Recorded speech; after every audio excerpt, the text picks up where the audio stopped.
and welcome to Santos TV. Here in our studio, we have Michelle Sibrowski, and we also have Robert Sibrowski, and we are here to speak about our community.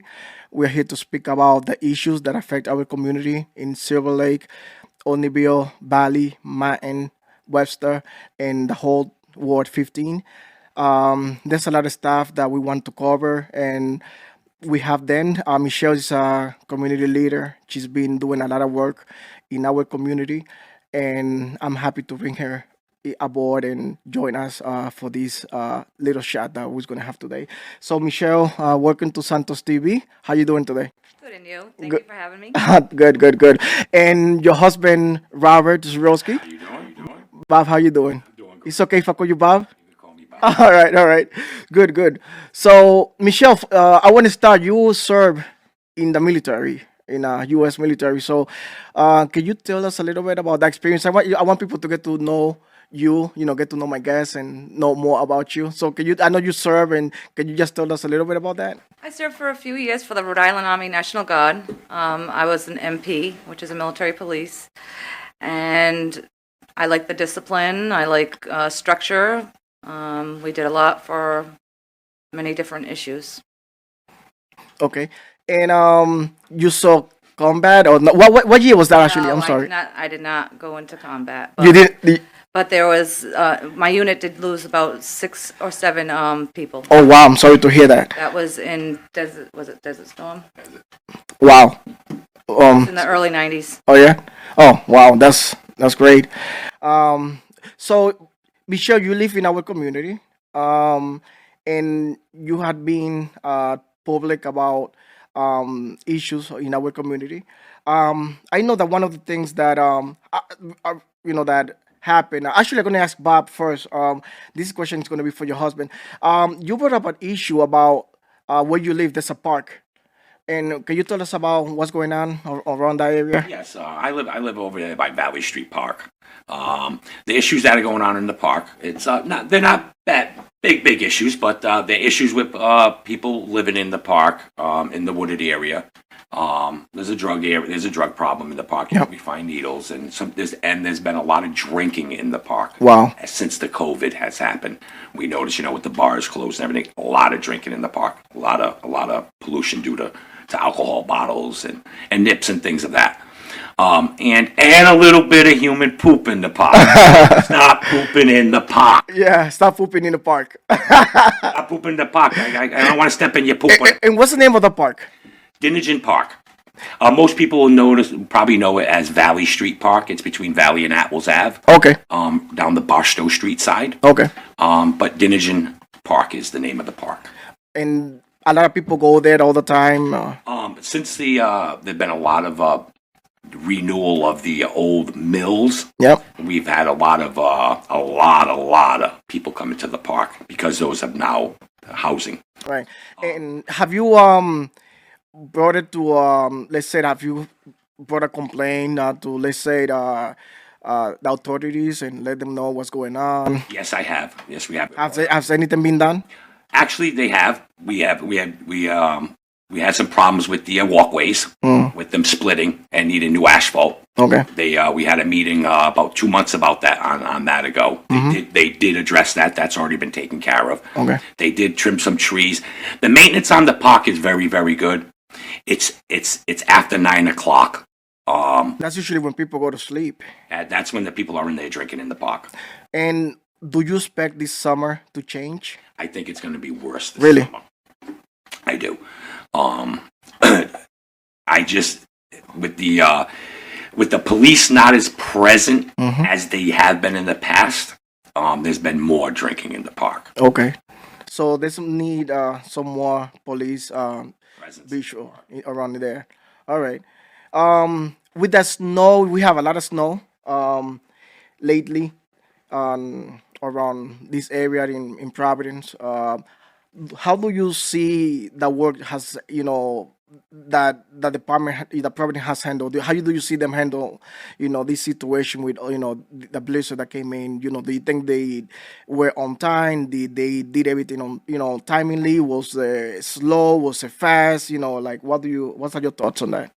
Well, we originally thought it was going to be a good turnout when it came to the plowing and preparing because we actually saw the plows the day before. They were pre-treating the roads, which is necessary, when we're getting almost 2 feet of snow. Unfortunately, I've gotten a lot of complaints from various areas, whether it was the Silverlake side, the Manton Ave side, my street as well, which is a dead end. And we had one plow come by just directly in the middle of the street. And now I do agree with them having to clear a little bit of way for the emergency vehicles. But when you come back, you should be clearing like curb to curb, Right. But for years we've been having a battle. Like the plows will put it on the sidewalk. We're supposed to get it off the sidewalk. We have a lot of elderly and disabled, so it ends up going on the street. Most of us do not have front yards, so we need to come to a conclusion as to what's supposed to really be done, because a lot of the politicians were saying, even putting on Facebook, don't put it in the street. Well, there's no place to really put it if you don't have a front yard or a side yard or anything like that. So, but like my husband, he snow blowed almost the whole neighborhood. In order to get rid of the extra snow, we built snowmen. For me, it took like a few days before they came by and plowed my street. It was horrible. Yeah. It's like they forgot about us. Like, what's going on over here? It's like the main streets, they did all right, but the secondary streets, they didn't do it. Yeah. I understand the main street they have to do it because that's where all the vehicles and people need to go to work and emergency vehicles and all this stuff. But like I remember, a few years back, they wouldn't be on time. It wouldn't be. You see several plows come down your street all the time. Yeah. At least 3 times I've seen it before. But this year, I don't know what happened. I don't know. I mean, even last year with the COVID situation, they did all right. Yes, they did. Yeah. And that was worse than now. We didn't have any vaccine. It was new and people didn't know what to do. But this time around, I'm like, what the I heck? think they had a man problem. I think they had a manpower problem. I kind of heard that. They were low on staff. Because I didn't see. Usually, you would see a lot of independents on the streets with them. Yep. I didn't see as many independents with them. Oh, I think the ones that came down our street was a city truck, the big Yeah. dump. Usually, there would be independents that would come afterwards and clean the sides up. Didn't see that. Just that one truck, and it came relatively early, probably about 9-10 in the morning. Then never seen it again. oh wow. And that was after the snow day or the morning after the snow? That was the morning after the snow. Okay. They came that morning, and then we didn't see him again. We didn't see him again for a couple of days later. I believe we called up and came and they cleared the street the rest of the way. And a couple of days later, it was like raining. I mean, thank God that it's raining. We were supposed right now to have a blizzard. Yes, we was. As a matter of fact, it's still coming, but it's going to be more slushy. And all that big heavy, wind, rain, snow melt already happened. The big stuff already happened. Drains clogged. Yeah.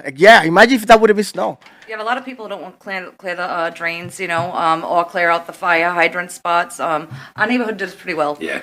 Oh, yeah. I would Before definitely we say test go up and out, do that. go out and clear your drain. If you know where your drain is, clear it. Because if not, that water can end up in your basement. Right. And that's a good thing to know. A lot of people don't know that. Especially in our Ward 15, we have a lot of flood areas. Yeah. Oh, yes.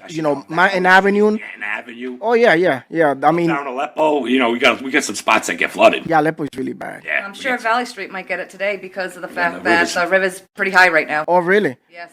Yeah, especially, because it was all that rain that The came. rain, the snow It's melt. going to rain tonight until, 8 or 9 o'clock, I believe. So, if we didn't have the warm weather yesterday, that melted a lot of the snow. But not only that, when you don't have enough of snow plows or the manpower, all of our corners, I mean, we have mountains of like 6-10 feet high. You can't turn a corner without seeing, or you got to pull out, and it's going to cause many accidents. Especially if you're on a dead end. If you live on a dead end in the city, I say there's primaries, secondary roads, and then there's them thirdary roads. I make that up. Them are the roads with the dead ends that really get neglected. Those are the ones that really get neglected. Yeah, like you said, Valley might get hit, because the level do go up. Yes. And they really don't treat it. I don't see it as much, if ever, cleaning the drainage. No. Unless like people really, really complain. Unless a homeowner complains. Yeah. Or a tenant, someone over there complains. And now mostly don't. They don't. All We do ours once a year because we call up. right, and then you do your street. We have our corners done, both corners. Oh wow. and they'll We've come got two down. dead ends. We've got two dead ends. Okay. Oh yeah, that's right. You have two dead ends. Barstow and Bodine. And I mean, I can imagine also with the all the garbage that people throw in the park. If that's not taken care of, it'll end up in the drainage and clog it. well, for the last about 6 years, I go out there every day. Okay. I clean the park every day. Wow. I do a walk around the park. So you do it all by your own, just on your own? Me and I got two guys that work with me. They're my nephews, and I make them go out there for an hour with me before we go to work. Yeah, but do you do it voluntarily? Okay. Voluntary. Voluntary. All right, This is nice. voluntary. Oh, all right. This is voluntary. I go out. I see the guys at the park Public Works every Yeah. Wednesday. I see them there cleaning. They know me. I've been there doing this for 5 or 6 years. I don't only do the park. I do the streets outside the park too. Because who's going to go in a park that sees trash all on the street? Right, outside? right. So yeah, every day about an hour and a half hour, I go out there. And I have heard, about you doing this kind of stuff, and that's why I brought Michelle and I told him, listen, you need to bring your husband over, because you guys have done, a lot of great stuff here in our community. And imagine if, every single person in our community will behave the same and keep, our street cleans, and our parks, sidewalks. It does catch on, Javier. You know why? Domino Because effect. I've been doing it for 5 years, and this year I caught a Spanish guy, going down Atwells Ave, and now he's been doing it for the last 3 months. And I talked to him, and he doesn't speak good English, but he's out there with a garbage bag, and I see him every morning picking up trash too. You know what we're gonna do? So it, That gave me an idea. We're gonna this summer we're gonna do some streets. do some streets. Yeah, You get out there. and yeah, that's a great idea. We're gonna team up and we're gonna do something. And so it catch up, so people can see, and maybe hopefully we can, they can take something away from that. I'll And give a shout out to the Wandspatucket River program. I have seen them out there too, cleaning. Okay. I've been out there. I've seen them cleaning by the river and by the bike paths. oh wow, So I have seen them out there too. I've catch them a few times in the summer. yeah, that's good. That's good. We should all do our part, in trying to keep, our community clean. If you live by a park, you get out in the park and keep it clean. You can keep an eye on the park. That's why I do with the park. I'm in the park. I can clean it. I'm there every morning. I see what's going on. I can see where the hot spots are, where the spots are, where people may be doing drugs. Right. I can clean that up. Where there's excessive drinking, things like that. So you get a better grasp of your community when you're out there. Right, and you get to know people, see, I get people beeping the horn at me all the time. I get people stopping me. I get people saying thank you for doing it. I go up and down the street. I got people that are cleaning in front of their house now, where cars would pull up because we live at a park. Right. And they would throw their trash out. Right from the car. Instead of getting out and walking to the park and throwing it in the 9 trash cans out of there, Wow. they would throw it right there. But now at least I got the homeowners, instead of leaving it there, they're coming out and cleaning up in the morning too. Yeah. So the street, when you go down Boston Street by Dinnigan Park, it's always it's There should be some sort of surveillance in there, checking out the people, so that'll make them behave. They do have a program. The city does have a program where they have people come in that are senior citizens that I do know of, that they go to the park on the spring to fall, I believe, seasons, and they do pay them to clean the park, Oh wow, the parks. that's But it's a sense of pride, though, too. Who wants to live in a dirty area? I mean, it's not picturesque or anything. yeah. I mean, especially if you live, right around the corner or in front of it, you have children. You don't want them to be outside. You don't want to be that. You don't want to. You want it to be clean. Yeah. I go out there because I go out there at anywhere from 5 in the morning till 9 in the morning. Wow. Anywhere to those times, I'll be there. I'll get up and I'll go in there, out there, get dressed. And I do it because you don't want a kid to run in there and see a heroin needle or something, which I've seen a lot less of those. Just more of the drinking. I said. Okay. More of the drinking. And when the authority comes by, do the people doing the drinking, do they go away? No. No. Really, they keep, because you're not supposed to be drinking. Have an open container, I think. it's supposed to They be have closed at open 9, I believe. containers. I've watched the police drive by there, and I've watched them sit there drinking, and the police will just make their presence and go. It's like they want no confrontation. Matter of fact, we had a resident, nice woman, move out of the dead end street Wow. of Cutler. Of Cutler, yes. Had her for 20 years. I'll just say her first name is Denise. She's no longer living there. She sold the house. Wow. An African lady, wonderful lady. Yeah. She moved because the drinking was so bad at the end of her street. When she called the police, it wasn't if there's not violence going on, They don't want to deal with they're it. not. They don't come by for 3 hours, 4 hours. But just have to think as quality of life So, because exactly, she worked the exactly. third shift as a nurse, Oh. or CNA at the hospital. So She worked her butt off. Yeah. she went, and she had a family there, and to go up to put up with that day in and day out, I would actually go in front of her house, and I've cleaned it for years straight. Just in the morning, pick it up because who wants to come out and look at that? No, and that's harmful, for your family, your She children. She sold the house. You She know, sold the she was house afraid to walk just outside 3 sometimes. months ago. Remember? I don't blame her. I mean, you got 20, 30 people hanging out there, and they're telling you. You don't know if they're gangbangers or. Yeah. Oh no, Oh, yeah, we they, don't- oh, yeah, they're like they got the candles lit up, the vigils. Oh. Oh, because they shoot people in there too? And here's Oh, the we've problem: had the some park, shootings. the park guys, they can't. What you don't know is they put these vigils up and stuff. The park guys can't clean that up. They can't touch it. Oh, the vigils, huh? They cannot touch those candles lit. All those things they got. They can't touch them. They're told not to touch them. By who? Probably our lovely mayor. But yeah, they're told to stand down. They can't touch that stuff. Oh, wow. So, So it's left up to the. but usually when they have those vigils because somebody died there. Or like they had the one guy died on the bike in Chalkstone. Do you remember that? Yeah. They had his vigil at Dingent Park. Matter of fact, they burnt the soccer field over there. But what if you die one place? Why would they do it in another? Usually they'll do it on that place that people die, that. Maybe because they couldn't do it on that street and drink comfortably, so they went to the park. And for months they had it over there. They were lighting fires. Matter of fact, I had to call the fire department because they were lighting bikes on fire, the trash cans on fire. The trash cans were even taken out of Out of that area our because they park. kept lighting them. So when you have, I don't know, 100 people or whatever that visit the park almost on a daily basis, whether it's for soccer, the kids playing basketball, they're going to the residents' houses, grabbing their garbages, either taking them to the park, where we have to pay to have them replaced, or we don't get them back, or it's an argument. And who wants to get in an argument? Right. You know? Yeah, and that type of behavior happens because there's no control and authorities are not doing enough. Because in some places, you will not be able to do that kind of stuff or get away with anything like that. You ain't gonna go to a Cranston Park. Yeah. Park and drink freely like that. Yeah, definitely. That's why it's done here. Listen, when you don't enforce the little crimes, you get brazen and do the big crimes. Yes, yeah. And it just leads to that. You have to police the little crimes in order to. It's a quality of life living. Right. Yeah, and then this is our street. This is our neighborhood. This is just, we don't want to leave. You know what I mean? We want to make it better. That's why we're here. Yeah, we're not here to just coexist. Right. We want to coexist and be happy. Right. Live. And a police presence is a good thing. I mean, it's not, that way, first of all, maybe the children start seeing that, and they should be more involved in the children, whether they used to have programs where they went to this kid's school, they did basketball, they did baseball, it's sad to see that children are afraid to go to a cop for something, whether they're lost, something has happened. I mean, but that's how when they get older, then there's a bigger fear. Programs, A lot more programs with the police for and the the children. interaction with the police and the community, more on a community basis before a crime or something happens, so you're comfortable with the police. I 100% believe in community policing. They should walk the beat. Walk the beat.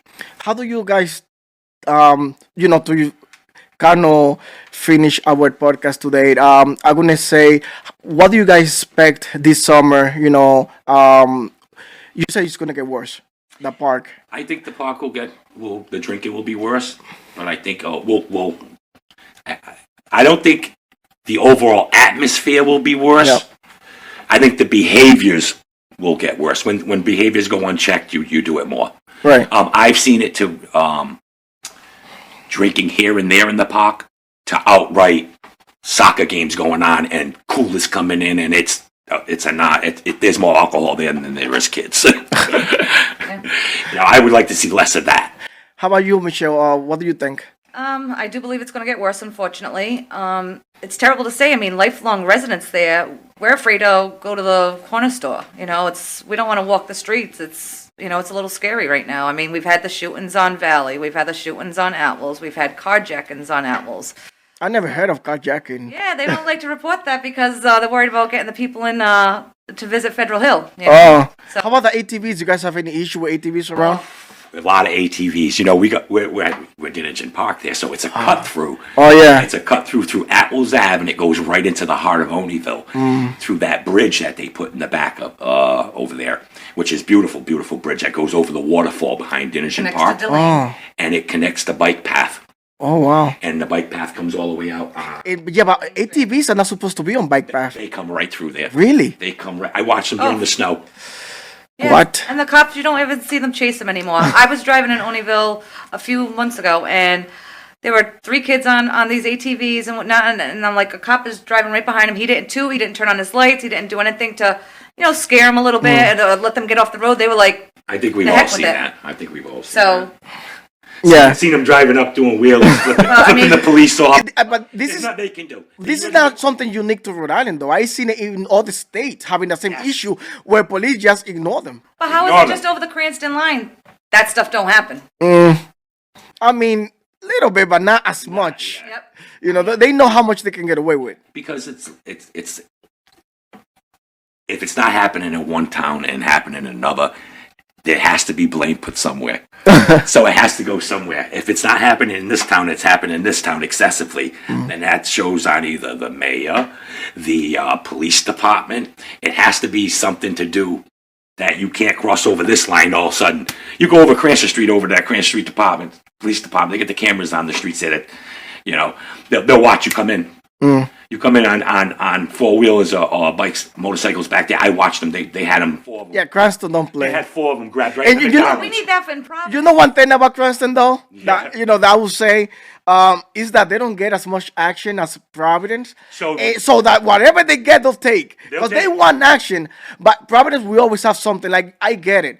Providence police, they're busy with murders, home invasion, robberies, carjacking. So they have a lot in their hands. You know what I mean? They worry so much to some teenager or kid on an ATV. You know what I mean? But Cranston, they don't have really not much of that. You know what I mean? And maybe that's why they have more time to go after They probably things. have a third of what Providence has. Yeah. Could be the situation, I mean, I know that those things seem minute and whatnot, but for the everyday person or an elderly or a disabled person who's got to go to a hospital in the morning time, and at nighttime they're blasting music till 4 o'clock in the morning. Cops come, boom, they shut it off. Cops leave, turn it back on. I mean, I think there is a limit, and it's not like I want them to get in trouble or any sort of thing like that. You know what? Do some sort of community service. Right. Help clean up anything. I think the most problems in the neighborhood is it's the quality of life issues that are going on. It's the little things that lead up to the big things. Yeah. Well, we'll leave it at that. And I want to thank you guys. I want to thank Michelle Subrowski and her husband, Robert. Thank you guys for being here and, give your little cent, into our community, and hopefully we'll have this conversation again, again, but, maybe something will change, but I want to thank you guys for being here. And I'll see you next time. And for everyone out there, please be safe. This is Santos TV. Thank you again. And this is our community podcast, part 1. Thank you.